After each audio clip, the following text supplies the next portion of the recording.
마침내 의사들이 계단을 내려왔습니다. 윌킨스 박사는 중요하고 흥분된 표정을 짓고 있었고, 점잖은 침착함의 태도 아래 내면의 생각을 감추려 애쓰고 있었습니다. 반면 바우어시타인 박사는 한 걸음 뒤에 남아 있었습니다. 그의 심각한 수염난 얼굴에는 어떤 변화도 보이지 않았습니다. 윌킨스 박사가 두 사람을 대표해서 입을 열었습니다.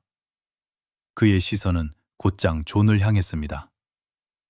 캐번디시 씨, 부검에 대한 동의를 구하고 싶습니다. 그 말은 이 비극이 단순한 죽음이 아니라는 사실을 조용히 선언하는 듯 했습니다. 존은 잠시 아무 말도 하지 못했습니다. 윌킨스 박사의 말이 끝난 뒤 계단 아래에는 짧지만 무거운 침묵이 흘렀습니다. 그게 정말 필요한가요? 존이 마침내 물었습니다. 그의 얼굴을 스친 것은 분노가 아니라 고통이었습니다. 억누르려 했지만 순간적으로 드러난 경련 같은 것이었죠. 절대적으로 필요합니다. 이번에는 바우어 슈타인 박사가 말했습니다. 그의 목소리는 낮고 단정했습니다. 설명도 위로도 없었습니다. 마치 이미 결론이 내려진 문제를 확인하듯이 말했을 뿐이었습니다. 윌킨스 박사가 말을 이었습니다. 이런 상황에서는 자신도 동료도 사망 진단서를 발급할 수 없다고 말했습니다. 존은 고개를 숙였습니다. 그 작은 동작은 저항의 끝이었습니다. 그렇다면 동의할 수밖에 없군요. 잠시 침묵이 흘렀습니다. 그러자 바우어슈타인 박사가 다시 한 걸음 앞으로 나섰습니다. 그는 존을 잠시 바라보다가 아무 말 없이 조심스럽게 주머니에 손을 넣었습니다. 그리고 열쇠 2개를 꺼내 들었습니다. 이것은 두 방의 열쇠입니다. 그가 말했습니다. 제가 직접 잠갔습니다. 그리고 제 의견으로는 당분간 그대로 두는 것이 좋겠습니다. 그 말은 설명이라기보다 결정에 가까웠습니다. 존은 잠시 망설이다가 말없이 열쇠를 받아들었습니다. 그의 고개가 천천히 끄덕여졌습니다.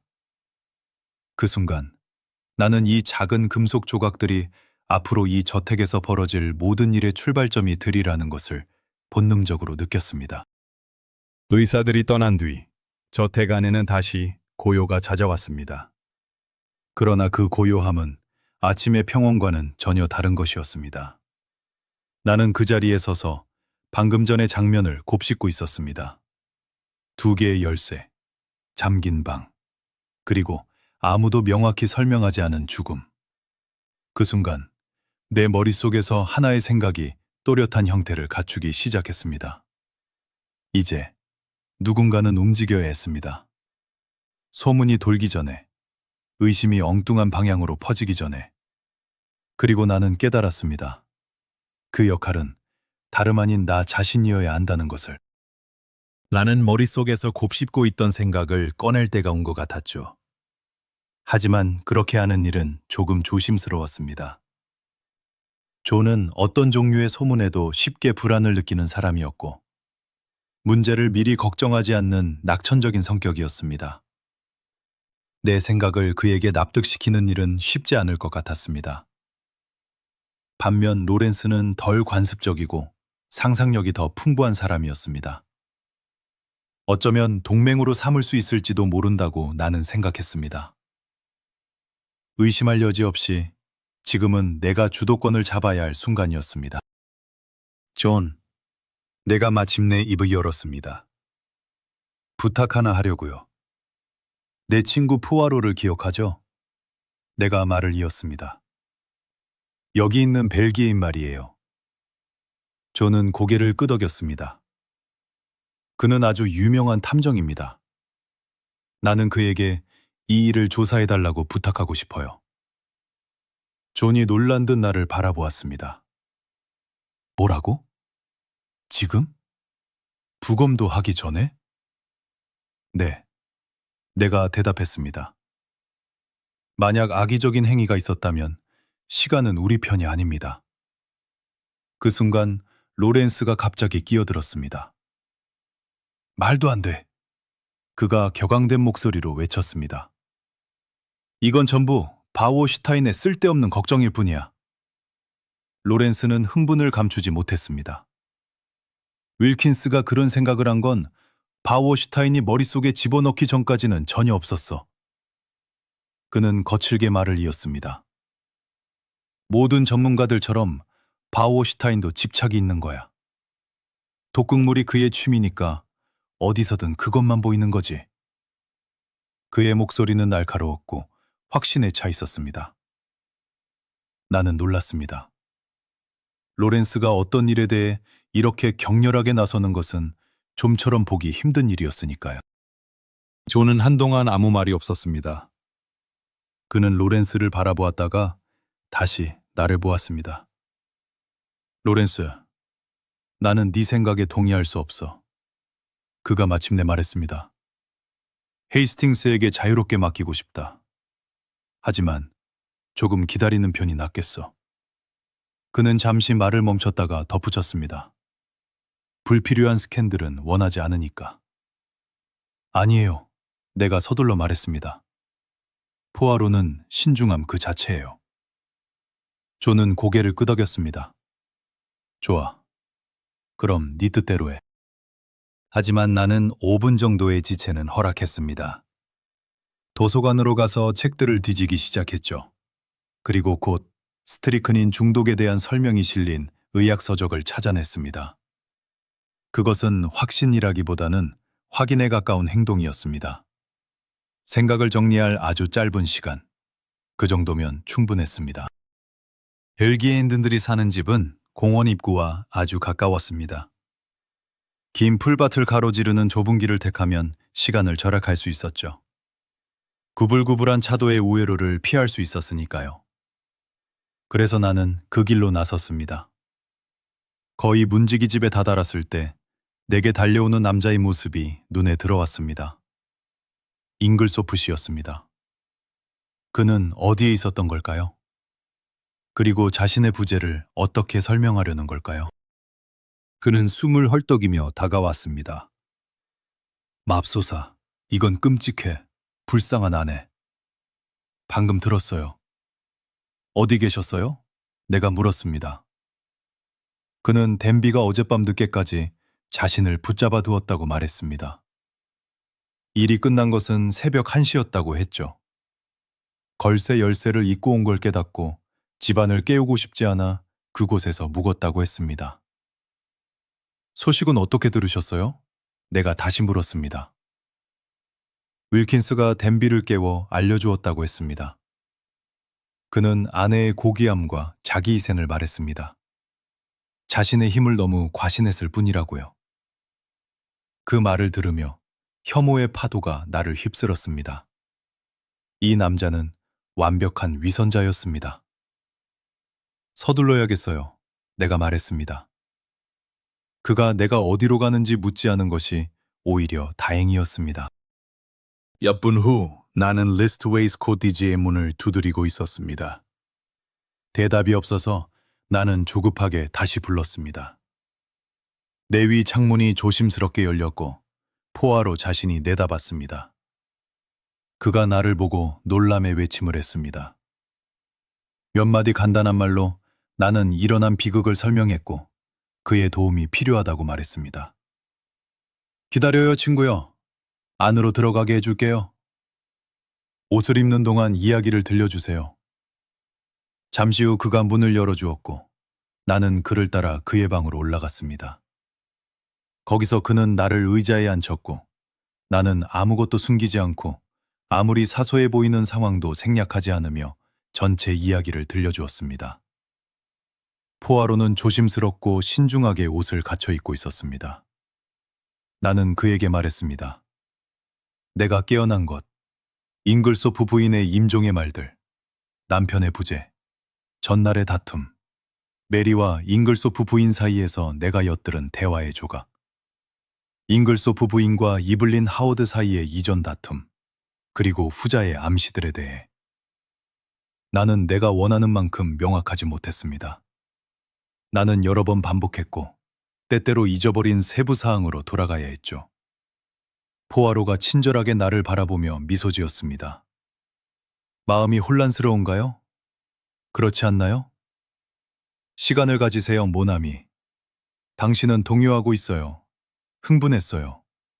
당연하죠. 곧 우리가 더 침착해지면 사실들을 깔끔하게 정리할 거예요. 각각 적절한 위치에 놓고 우리는 하나씩 검토할 거예요. 중요한 것들은 한쪽에 놓고 중요하지 않은 것들은 푸. 그가 천사 같은 얼굴을 찌푸리고 우스꽝스럽게 푸 하고 불었습니다. 날려버리는 거죠? 그건 좋은데 나는 반대했습니다. 하지만 무엇이 중요하고 무엇이 중요하지 않은지 어떻게 결정하죠? 그게 항상 나에게는 어려운 것 같아요. 포아로가 힘차게 고개를 저었습니다. 그는 이제 매우 세심하게 콧수염을 정돈하고 있었습니다. 그렇지 않아요. 한 사실이 다른 것으로 이어져요. 그래서 계속하는 거죠. 다음 것이 그것과 맞아떨어지면 진행할 수 있어요. 이 다음 작은 사실, 아니, 이상하네요. 뭔가 빠진 게 있어요, 사슬에서. 거기 없는 고리가. 우리는 검토해서 찾기로 해요. 그리고 그 작은 이상한 사실, 아마도 하찮은 작은 세부 사항이 맞아떨어지지 않으면 우리는 그것을 여기에 놓아요. 그가 손으로 과장된 몸짓을 했습니다. 그것은 중요해요. 엄청난 거죠. 으, 음...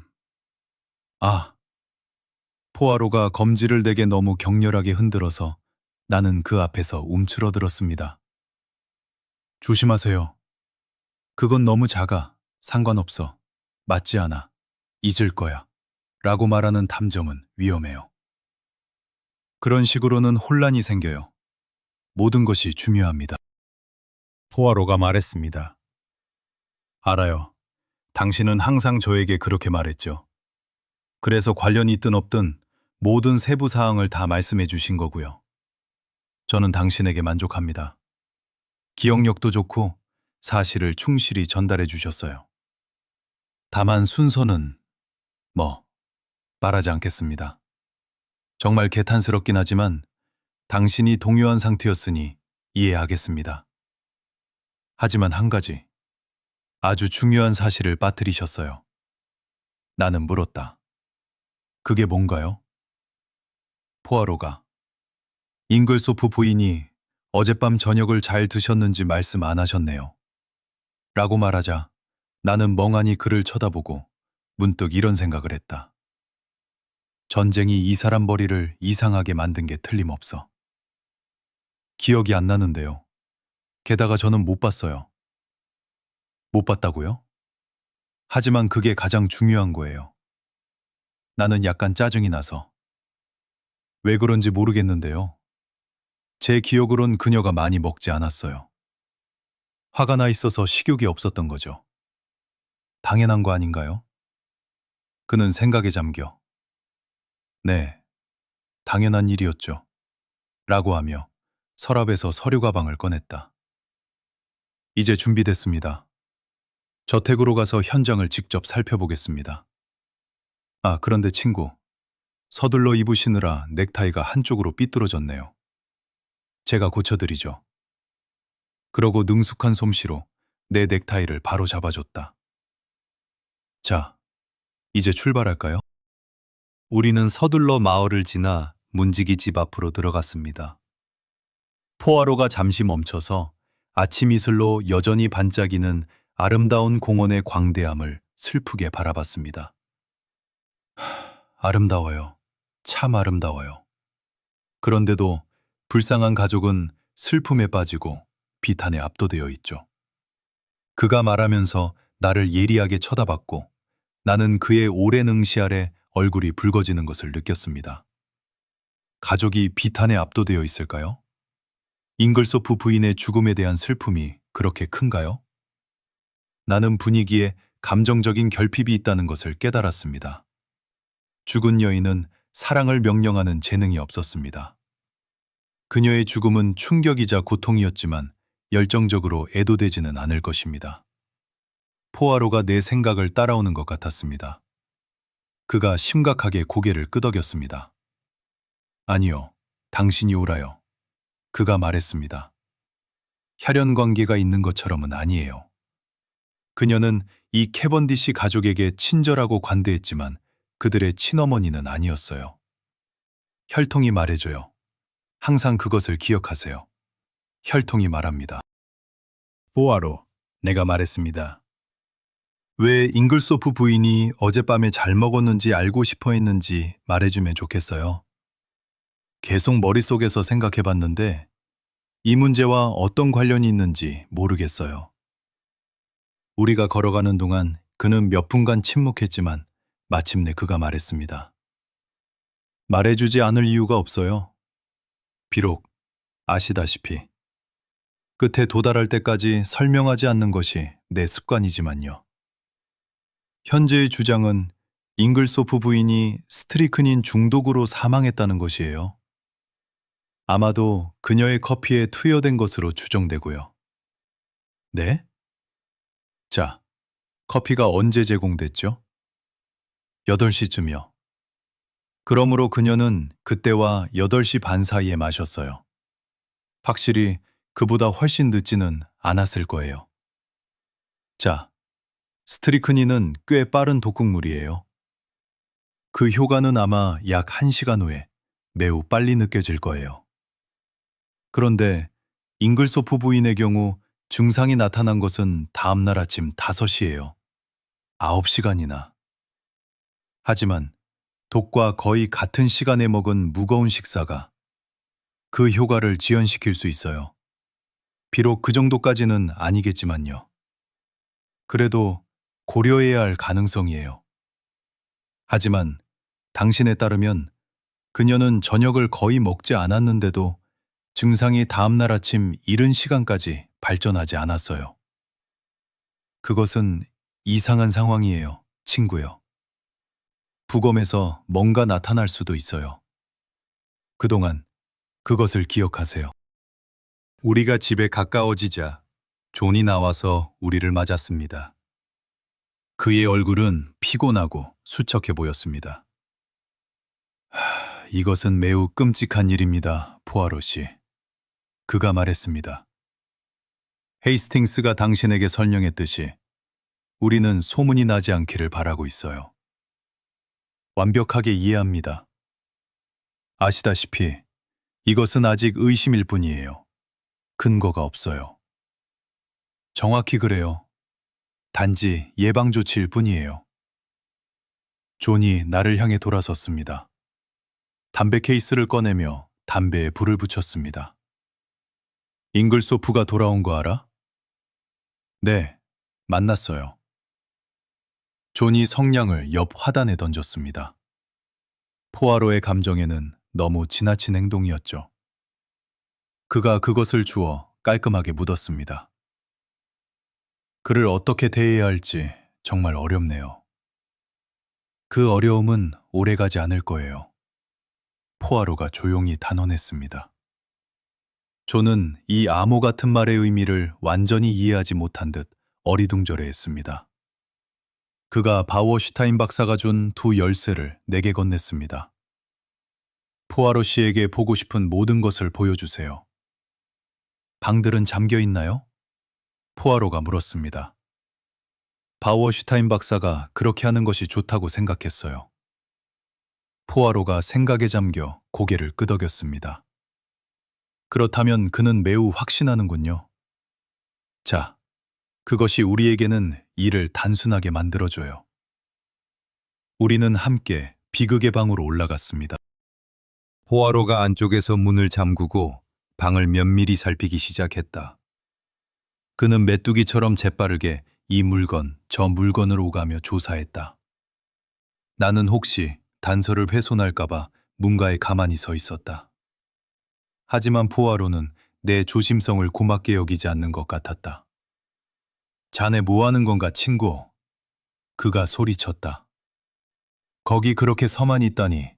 뭐라고 하더라? 아, 맞아. 꼼짝 못하는 돼지처럼 말이야? 나는 발자국을 지울까봐 조심했다고 설명했다. 발자국이라니? 말도 안 돼. 이 방엔 벌써 거의 대대급 인원이 들락날락했다고. 무슨 발자국을 찾겠어? 아니, 이리 와서 조사 좀 도와주게.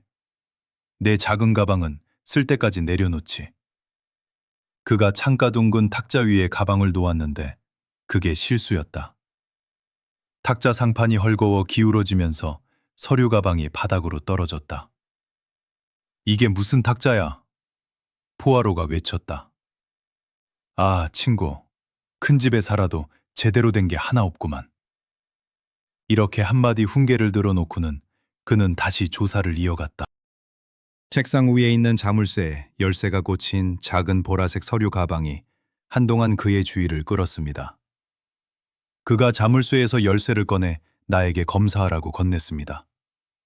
나는 특별한 것을 보지 못했습니다. 손잡이를 통해 꼬인 철사 조각이 있는 평범한 예일형 열쇠였습니다. 다음으로 그는 우리가 부수고 들어온 문의 틀을 검사했습니다. 빗장이 정말로 잠겨 있었는지 확인했죠. 그러고는 신시아의 방으로 이어지는 반대편 문으로 갔습니다. 그 문도 내가 말한 대로 빗장이 걸려 있었습니다. 하지만 그는 빗장을 풀고 여러 번 열고 닫는 데까지 갔습니다. 소음을 내지 않으려고 최대한 조심하면서요. 갑자기 빗장 자체의 무언가가 그의 주의를 끌었습니다. 그가 조심스럽게 검사하더니 재빨리 가방에서 작은 집게를 꺼내 작은 미립자를 뽑아내어 조심스럽게 작은 봉투에 봉인했습니다. 서랍장 위에는 알코올 램프와 작은 냄비가 있는 쟁반이 있었습니다. 냄비에는 약간의 어두운 액체가 남아 있었고 그것에서 마신 빈 컵과 접시가 그 옆에 있었습니다. 나는 이것을 어떻게 간과할 수 있었는지 의아했습니다. 여기 같이 있는 단서가 있었던 것입니다. 포아로가 섬세하게 손가락을 액체에 담그고 조심스럽게 맛봤습니다. 그가 얼굴을 찡그렸습니다. 코코아, 그리고 내 생각에 럼이 들어있네요. 그는 침대 옆 탁자가 쓰러진 곳의 바닥으로 다가갔다. 독서등, 책 몇 권, 성냥, 열쇠다발, 그리고 산산이 부서진 커피잔 조각들이 여기저기 흩어져 있었다. 아, 이건 묘하군요. 포아로가 말했다. 뭐가 특별히 이상한지 모르겠는데요. 나는 지친 목소리로 말했다. 누가 밟았겠죠? 바로 그겁니다. 포아로가 묘한 어조로 말했다. 누군가 일부러 밟은 거예요. 그는 무릎을 펴고 일어나 천천히 벽난로 쪽으로 걸어갔다. 그곳에서 멍하니 장식품들을 만지작거리며 위치를 바로잡았다. 마음이 복잡할 때 나오는 그의 습관이었다. 친구, 그가 나를 돌아보며 말했다. 누군가 그 잔을 일부러 밟아 가루로 만들었어요. 이유는 두 가지입니다. 그 안에 스트리크닌이 있었거나 아니면 훨씬 더 중요한 건 그 안에 스트리크닌이 없었기 때문이죠. 나는 말문이 막혔다. 혼란스러웠지만 설명을 요청해봤자 소용없다는 걸 알고 있었다. 잠시 후 그는 마음을 가다듬고 다시 조사를 이어갔다. 그는 바닥에서 열쇠 다발을 집어들고 손가락으로 이리저리 돌리다가 마침내 하나를 골라냈다. 유독 밝게 빛나는 열쇠였다. 보라색 서류 가방의 자물쇠에 끼워 보았다. 딱 맞았고 가방이 열렸다. 하지만 잠시 주저하더니 다시 닫고 잠갔다. 그리고 열쇠 다발과 원래 자물쇠에 꽂혀있던 열쇠를 자신의 주머니에 챙겼다. 이 서류들을 마음대로 볼 권한은 없습니다. 하지만 봐야만 해요. 당장요. 그러고는 세면대 서랍을 아주 꼼꼼히 살폈다. 방 건너편 왼쪽 창가로 걸어가서 짙은 갈색 카펫에 거의 눈에 띄지 않는 둥근 얼룩을 발견했다. 그것이 특히 그의 주의를 끌었다. 무릎을 꿇고 자세히 들여다보았다. 심지어 냄새까지 맡았다. 마지막으로 코코아 몇 방울을 시험관에 따라 조심스럽게 봉인했다. 다음으로 그는 작은 수첩을 꺼냈다. 이 방에서 그가 열심히 무언가를 적으며 말했다. 흥미로운 단서 6가지를 찾았어요. 제가 말씀드릴까요? 아니면 당신이 하시겠어요? 오, 당신이요. 나는 서둘러 대답했다. 좋습니다. 첫째, 가루가 된 커피잔. 둘째, 열쇠가 꽂혀 있는 서류 가방. 셋째, 바닥의 얼룩. 그건 한참 전에 생긴 걸 수도 있잖아요. 내가 끼어들었다. 아니요. 아직도 촉촉하고 커피는 냄새가 나요. 넷째, 짙은 녹색 천조각. 실 몇 가닥에 불과하지만 알아볼 수 있어요. 아, 내가 소리쳤다. 그게 봉투에 넣은 거군요. 그렇습니다. 잉글소프 부인의 옷에서 나온 조각일 수도 있어요. 그렇다면 별 의미는 없고요. 확인해 봐야죠. 다섯째, 이것. 극적인 손짓으로 그는 책상 옆 바닥에 떨어진 커다란 촛농 얼룩을 가리켰다. 어젯밤 이후에 생긴 게 분명해요. 그렇지 않았다면 유능한 하녀가 벌써 흡수지와 뜨거운 다리미로 깨끗이 지웠을 테니까요. 제 비싼 모자 중 하나도 한 번. 하지만 그건 지금 중요한 게 아니네요. 아마 어젯밤에 생긴 것 같네요. 우리 모두 몹시 당황했으니까요. 아니면 잉글소프 부인이 직접 촛농을 떨어뜨렸을 수도 있고요. 방에 촛불을 하나만 가져왔나요? 네, 로렌스 캐번디시가 들고 있었어요. 그런데 그가 몹시 화가 나서 여기 어딘가를 나는 벽난로 선반을 가리켰다. 보고는 완전히 얼어붙어 버렸어요. 그거 흥미롭군요. 포아로가 재빨리 말했다. 네, 의미심장해요. 그의 시선이 벽 전체를 훑었다. 하지만 이 큰 얼룩을 만든 건 그의 촛불이 아니에요. 보시다시피 이건 흰색 밀랍이거든요. 반면 로렌스 씨의 촛불은 아직 화장대 위에 있는 분홍색이에요. 게다가 잉글소프 부인 방에는 촛대가 없었어요. 독서등만 있었죠. 그렇다면 내가 말했다. 당신 생각은 뭡니까? 이에 내 친구는 다소 짜증스러운 대답만 내놓았다. 내 머리를 좀 쓰라는 것이었다. 그럼 6번째 단서는요? 내가 물었다. 코코아 샘플이겠죠? 아니요. 포아로가 곰곰이 생각하며 말했다. 그것도 6개에 넣을 수 있었지만 그러지 않았어요. 아니요. 6번째는 당분간 제 비밀로 남겨두겠습니다. 그는 방을 재빨리 둘러갔다. 여기서 더 할 일은 없는 것 같군요. 단지 그가 벽난로의 식은 재를 진지하게 오래 들여다봤다. 불은 타오르며 모든 걸 태워버리죠. 하지만 혹시 모르니까 한번 봅시다. 무릎을 꿇고 능숙하게 그는 벽난로의 재를 화로 위에서 조심스럽게 분류하기 시작했다. 갑자기 그가 작은 외침을 냈다. 집게요, 헤이스팅스! 나는 재빨리 건넸고 그는 능숙하게 반쯤 탄 작은 종이 조각을 집어냈다. 자, 친구! 그가 외쳤다. 이걸 어떻게 생각하세요? 나는 그 조각을 자세히 살폈다.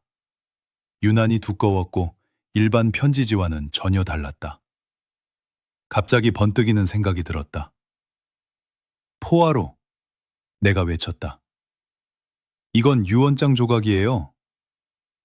정확합니다. 나는 그를 날카롭게 쳐다봤다. 놀랍지 않으세요? 아니요.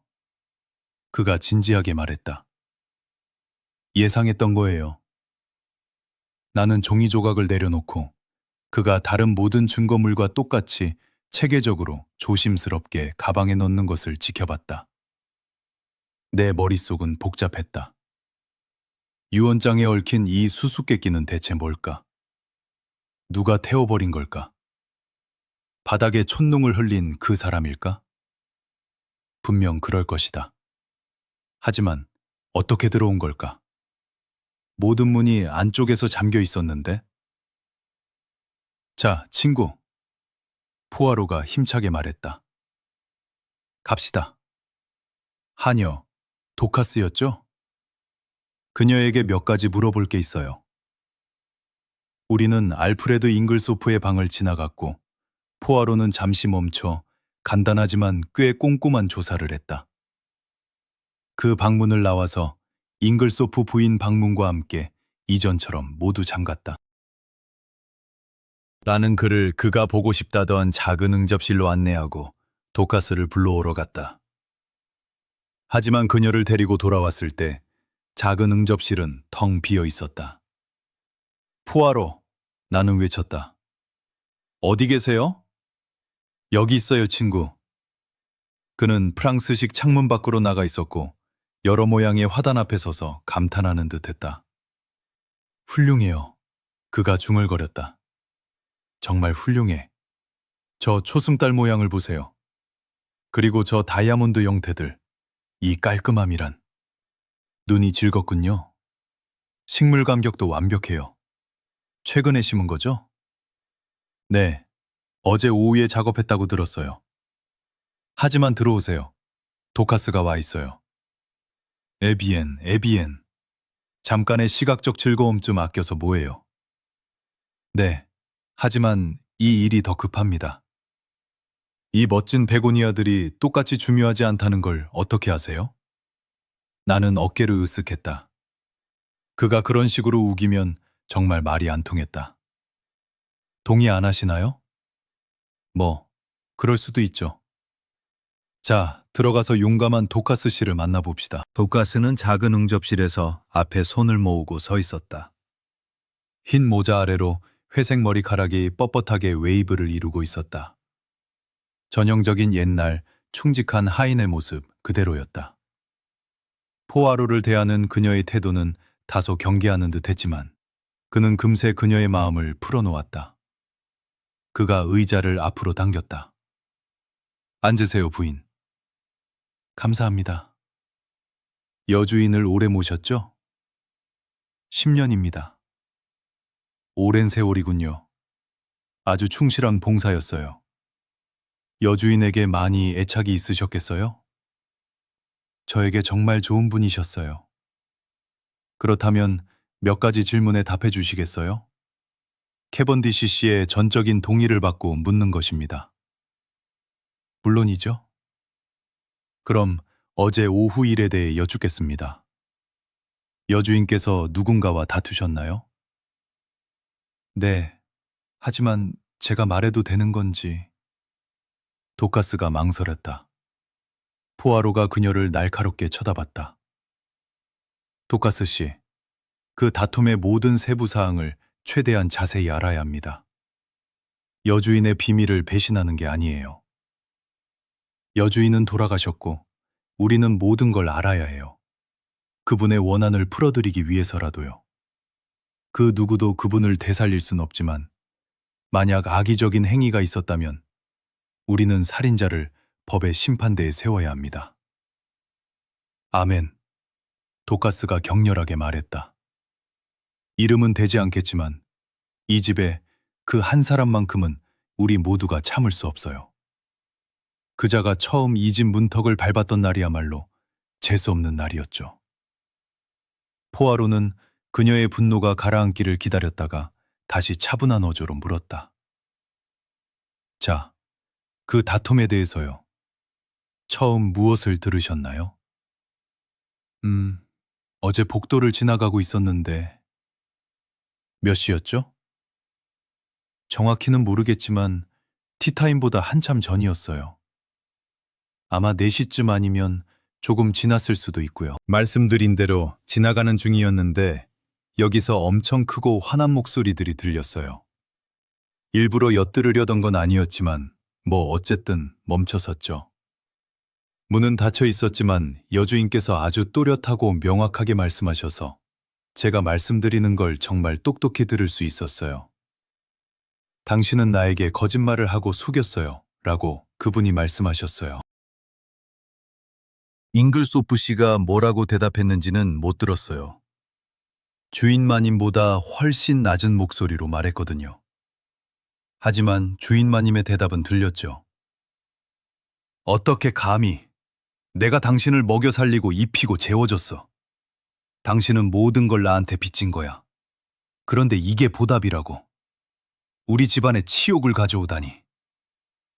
다시 그가 뭐라 했는지는 못 들었지만 주인 마님께서 계속 말씀하셨어요.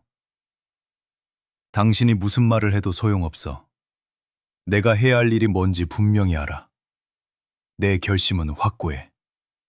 부부 사이의 소문이나 추문 따위가 날 막지 못할 거야. 그러고는 그들이 나올 것 같아서 재빨리 자리를 피했죠. 잉글소프 씨 목소리가 확실했나요? 오, 네. 다른 누구겠어요? 자, 그 다음엔요? 나중에 복도로 돌아왔을 땐 모든 게 조용했어요. 5시에 잉글소프 부인이 배를 울려서 아무것도 안 드시고 차 한 잔만 작은 응접실로 가져다 달라고 하셨죠. 끔찍해 보이셨어요. 너무 창백하고 화가 나 계셨죠. 도카스, 그분이 말씀하셨어요. 큰 충격을 받았어. 안타깝습니다, 부인. 제가 말씀드렸죠. 뜨거운 차 한 잔 드시면 좀 나으실 겁니다, 부인. 손에 무언가를 들고 계셨어요. 편지인지 그냥 종이 한 장인지는 모르겠지만 글씨가 적혀 있었고 그분은 마치 거기 쓰인 걸 믿을 수 없다는 듯 계속 들여다보셨죠. 제가 거기 있는 걸 잊으신 것처럼 혼잣말로 속삭이셨어요. 이 몇 마디로 모든 게 바뀌어 버렸어. 그러고는 제게 말씀하셨어요. 남자는 절대 믿지 마, 도카스. 믿을 가치가 없어. 저는 서둘러 가서 진한 차를 한 잔 가져다 드렸고 그분은 감사하다며 마시면 기분이 나아질 거라고 하셨어요. 어떻게 해야 할지 모르겠어. 그분이 말씀하셨어요. 부부 사이의 추모는 끔찍한 일이야, 도카스. 가능하면 덮어두고 싶어. 바로 그때 캐번디시 부인이 들어오셔서 더 이상 말씀은 안 하셨어요. 그분은 여전히 그 편지인지 뭔지를 손에 들고 계셨나요?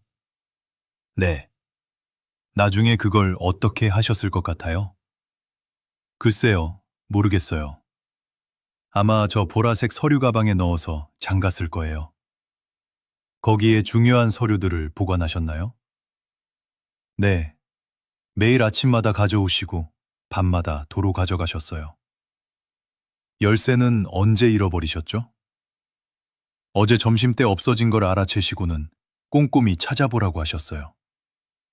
그 일로 몹시 화나셨죠. 하지만 여분 열쇠가 있지 않았나요? 오, 네. 도카스가 매우 궁금하다는 듯 그를 쳐다보고 있었다. 솔직히 말하면 나도 마찬가지였다. 잃어버린 열쇠가 왜 이렇게 중요한 걸까? 포아로가 미소 지었다. 걱정 마세요, 도카스 씨.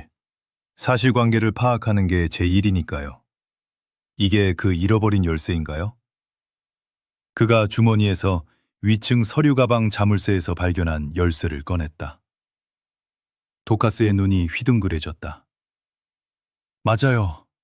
어디서 찾으셨어요? 온 집안을 뒤졌는데. 아, 어제 있던 곳과 오늘 있던 곳이 달랐으니까요. 자, 다른 얘기로 넘어가죠. 여주인은 옷장에 짙은 녹색 드레스가 있었나요? 도카스는 뜻밖의 질문에 다소 당황한 듯했다.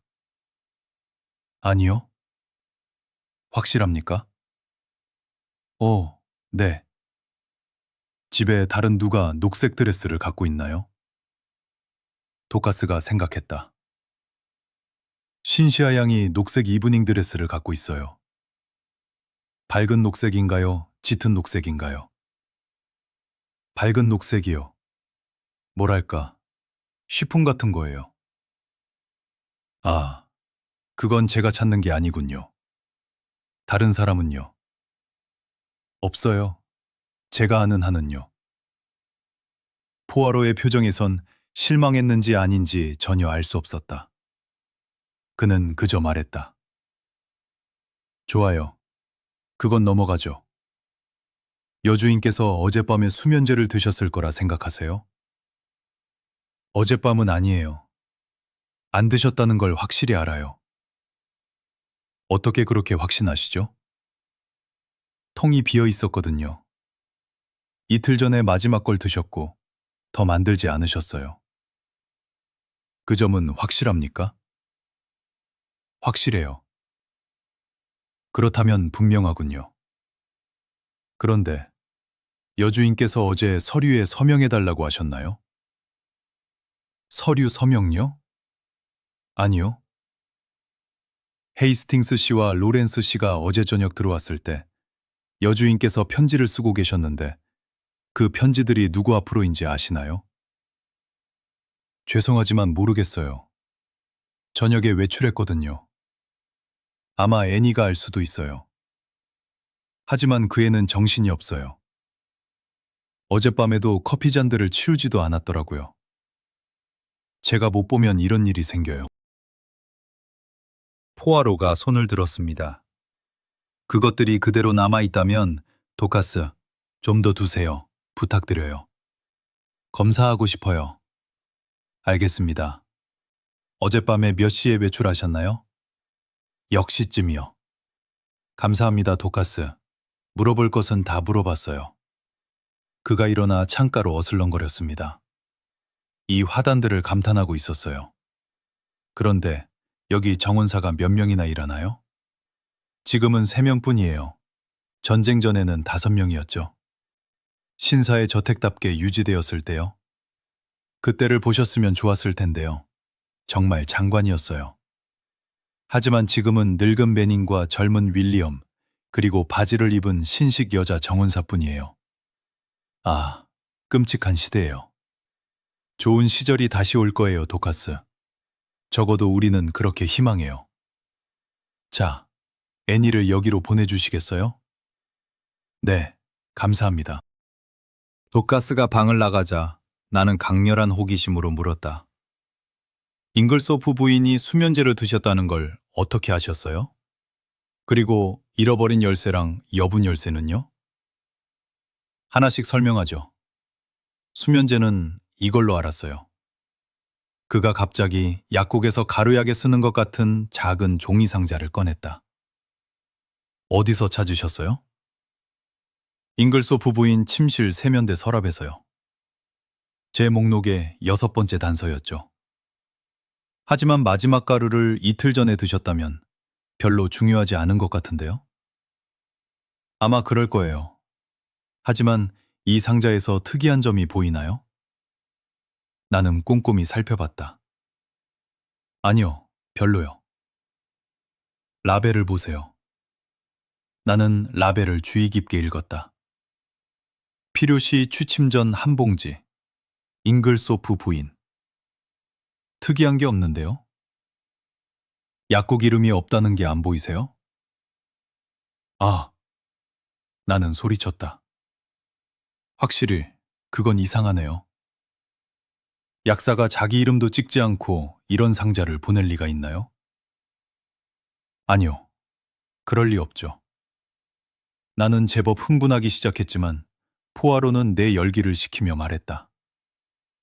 하지만 설명은 아주 간단해요. 그러니 너무 들뜨지 마세요, 친구. 삐걱거리는 소리가 들려 애니가 다가오고 있음을 알 수 있었기에 나는 대답할 틈이 없었다. 애니는 건장하고 튼튼한 소녀였고 분명 엄청난 흥분 상태였다. 비극에 대한 어떤 섬뜩한 쾌감 같은 것이 섞여 있었다. 포아로는 사무적이고 활기차게 바로 본론으로 들어갔다. 애니, 당신을 부른 이유는 잉글소프 부인이 어젯밤에 쓴 편지들에 대해 뭔가 알려줄 수 있을 것 같아서예요. 몇 통이었나요? 그리고 받는 사람 이름과 주소를 기억하나요? 애니가 생각했다. 4통이었어요. 하나는 하워드 양에게, 하나는 변호사 웰스 씨에게. 나머지 둘은 기억이... 아, 맞다. 하나는 테드민스터의 로스 케이터링 업체였어요. 다른 하나는 기억이 안 나요. 생각해봐요. 포아로가 재촉했다. 애니가 열심히 머리를 굴렸지만 소용없었다. 죄송해요. 완전히 잊어버렸어요. 눈여겨보지 않았나 봐요. 괜찮아요. 포아로가 실망한 기색 없이 말했다. 이제 다른 걸 물어볼게요. 잉글소프 부인 방에 코코아가 든 냄비가 있어요. 매일 밤 드셨나요? 네. 매일 저녁 방에 놓아두면 밤에 원하실 때 데워 드셨어요. 뭘로 만들었나요? 순수 코코아? 네. 우유로 만들고 설탕 1티스푼이랑 럼 2티스푼을 넣었어요. 누가 그분 방에 갖다 드렸나요? 제가요. 항상? 네. 몇 시에? 보통 커튼 칠 때요. 주방에서 바로 가져왔나요? 아니요. 가스레인지에 공간이 별로 없어서 요리사가 저녁 채소 올리기 전에 미리 만들었어요. 그럼 제가 가져와서 회전문 옆 탁자에 놓고 나중에 그분 방으로 갖다 드렸죠. 회전문은 왼쪽 날개에 있죠? 네. 그리고 탁자는 문 이쪽에 있나요? 아니면 반대편, 하인 쪽에? 이쪽이요. 어젯밤엔 몇 시에 가져왔나요? 7시 15분쯤이요. 그리고 언제 잉글소프 부인 방에 갖다 드렸나요? 문 닫으러 갔을 때요. 8시쯤이요. 잉글소프 부인이 제가 다 끝내기 전에 올라오셨어요. 그럼 7시 15분과 8시 사이에 코코아가 왼쪽 날개 탁자 위에 있었던 거네요? 네. 애니의 얼굴이 점점 더 붉어지더니 갑자기 뜻밖의 말이 터져 나왔다. 그리고 거기 소금이 들어있었다면 제가 한 게 아니에요. 소금을 근처에도 안 갖다 댔어요. 왜 소금이 들어있었다고 생각하나요? 포아로가 물었다. 쟁반에서 봤거든요. 쟁반에서 소금을 봤다고요? 네. 거친 주방 소금 같았어요.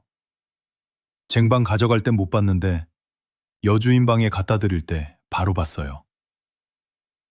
내려가서 요리사한테 새로 만들어 달라고 해야 했는데 도카스가 외출해서 바빴어요. 코코아 자체는 괜찮고 소금은 쟁반에만 묻었을 거라 생각했어요. 그래서 앞치마로 털어내고 갖다 드렸어요. 나는 흥분을 억누르는데 극도로 애를 먹었다. 자신도 모르게 애니는 우리에게 결정적인 증거를 준 것이었다. 그녀의 거친 주방 소금이 인류에게 알려진 가장 치명적인 독극물 중 하나인 스트리크닌이었다는 걸 알았다면 얼마나 놀랐을까. 나는 포아로의 침착함에 감탄했다. 그의 자제력은 놀라웠다. 나는 조바심을 내며 그의 다음 질문을 기다렸지만 그것은 나를 실망시켰다. 잉글소프 부인 방에 들어갔을 때 신시아 양 방으로 이어지는 문에 빗장이 걸려 있었나요? 네, 항상 그랬어요. 한 번도 열린 적 없었어요. 잉글소프 씨 방으로 가는 문은요? 그것도 빗장이 걸려 있었는지 알아챘나요? 애니가 망설였다. 확실히 말씀드릴 수 없어요. 닫혀 있었지만 빗장이 걸렸는지는 모르겠어요. 마지막으로 방을 나갈 때 잉글소프 부인이 당신 뒤에서 문을 잠갔나요? 아니요. 그때는 아니었어요. 하지만 나중에 잠갔을 거예요. 보통 밤에 복도문을 잠그시거든요. 어제 방 청소할 때 바닥에 촛농이 있는 걸 봤나요? 촛농이요? 아니요. 잉글소프 부인은 촛불을 두지 않으셨어요. 독서등만 있었어요.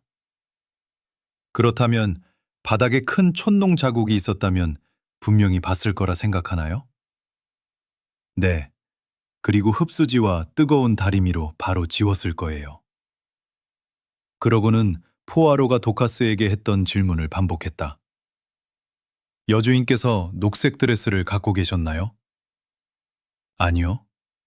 망토나 케이프도 없었나요? 그리고 뭐라고 하죠? 스포츠 코트? 녹색은 없었어요. 집에 다른 사람은요? 애니가 생각했다. 없어요. 확실한가요? 아주 확실해요. 비앙. 알고 싶었던 건 다 알았어요. 정말 고마워요. 신경질적인 킥킥거림과 함께 애니는 삐걱대며 방을 나갔다. 내 억눌린 흥분이 터져나왔다. 포아로, 나는 외쳤다. 축하합니다. 이건 대단한 발견이에요. 대단한 발견이 뭔데요? 독이 든 게 커피가 아니라 코코아였다는 거죠. 이게 모든 걸 설명해요. 물론 코코아는 한밤중에만 마셨으니까 이른 아침까지 효과가 안 나타났던 거예요. 그래서 당신은 코코아에, 내 말 잘 들어요, 헤이스팅스. 코코아에 스트리크닌이 들어있었다고 생각하나요? 당연하죠. 쟁반에 그 소금이 뭐였겠어요? 소금이었을 수도 있죠. 포아로가 침착하게 대답했다. 나는 어깨를 으쓱했다. 그가 그런 식으로 받아들일 거라면 논쟁해봐야 소용없었다. 처음은 아니지만 다시 한번 생각이 스쳤다. 불쌍한 늙은 포아로가 나이를 먹어가고 있다는 생각이. 개인적으로 나는 그가 좀 더 유연한 사고방식을 가진 사람을 동료로 둔 게 다행이라고 생각했다. 포아로는 조용히 반짝이는 눈으로 나를 지켜보고 있었다. 내게 만족하지 못하는군요, 친구. 친애하는 포아로. 나는 차갑게 말했다. 당신에게 이래라 저래라 할 처지가 아니에요. 당신은 당신 의견을 가질 권리가 있고 나도 내 의견을 가질 권리가 있어요. 아주 훌륭한 태도군요. 포아로가 활기차게 일어서며 말했다. 자, 이제 이 방에서 할 일은 끝났어요. 그런데 저 구석의 작은 책상은 누구 거죠? 잉글소프 씨 거예요. 아, 그가 시험 삼아 롤탑을 당겨봤다. 잠겨있네요. 하지만 아마 잉글소프 부인 열쇠 중 하나로 열 수 있을 거예요. 그는 몇 개를 시도했고 숙련된 손으로 돌리고 비틀다가 마침내 만족의 외침을 냈다. 봐라. 열쇠는 아니지만 필요하면 열 수 있어요. 그가 롤탑을 뒤로 밀고 깔끔하게 정리된 서류들을 재빨리 훑어봤다. 놀랍게도 그는 서류들을 살펴보지 않고 책상을 다시 잠그며 감탄하듯 말했다. 확실히 체계적인 사람이군요, 이 잉글소프 씨는. 체계적인 사람이라는 건 포아로의 평가에서 누군가에게 내릴 수 있는 최고의 칭찬이었다. 내 친구가 예전 같지 않다는 느낌이 들었다. 그가 맥락 없이 횡설수설했으니까. 그의 책상에 우표가 없었지만 있을 수도 있었겠죠, 친구? 있을 수도 있었어요. 네. 그의 시선이 방안을 배회했다. 이 작은 응접실은 우리에게 더 이상 말해줄 게 없어요. 많이 나오진 않았어요. 오직 이것만. 그가 구겨진 봉투를 주머니에서 꺼내 내게 던졌다. 다소 이상한 물건이었다. 무작위로 몇 마디가 휘갈겨 쓰인 평범하고 낡아 보이는 봉투. 나는 꼼꼼히 살폈지만 그 의미를 이해할 수 없었다. 어디서 찾으셨어요? 나는 물었다. 휴지통에서요. 포아로가 말했다. 하지만 그것이 무엇을 의미하는지 나는 알 수 없었다. 이 비극의 밤은 수수께끼로 가득했고 포아로와 나는 이제 막 진실을 향한 긴 여정을 시작한 것이었다.